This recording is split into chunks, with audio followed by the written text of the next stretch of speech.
There is a question, is the attitude of Islam to history. And in fact, what we find, the basic attitude is that all history is in fact an Islamic history.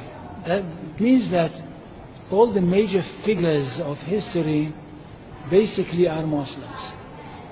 From Adam down to our own time. So if the Jews or the Christians are demanding something and basing it on the fact that there was a king called Solomon, or a king called David, or a prophet called Moses, or Jesus, then of course what they are doing, they are saying something which is not true, or in fact they don't know that all these figures were basically Muslim figures. They were, in fact, since the creation of the world there is only one religion, and this is the religion of Islam.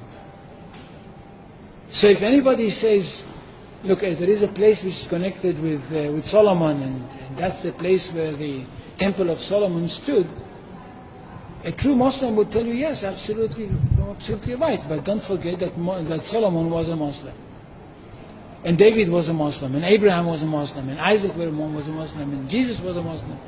This is what I mean by the Islamization of history. And you can understand that through Islamization of history, you've got Islamization of geography. Anywhere which was connected with these people, or with these prophets, which were all Muslims, becomes a Muslim territory.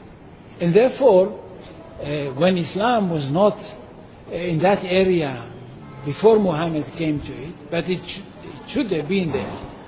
In that area, I mean in the Middle East or other parts outside the Middle East, which are now Muslim parts. Any place like this had to be freed, not to be conquered, had to be liberated. So Islam appeared in history in the time of Muhammad, or reappeared in history from their point of view, reappeared in history as a liberator. And therefore there is no Islamic occupation. If somebody occupied anything, it would be always somebody else, not the Muslims. So there is no Islamic occupation, there is only Islamic liberation.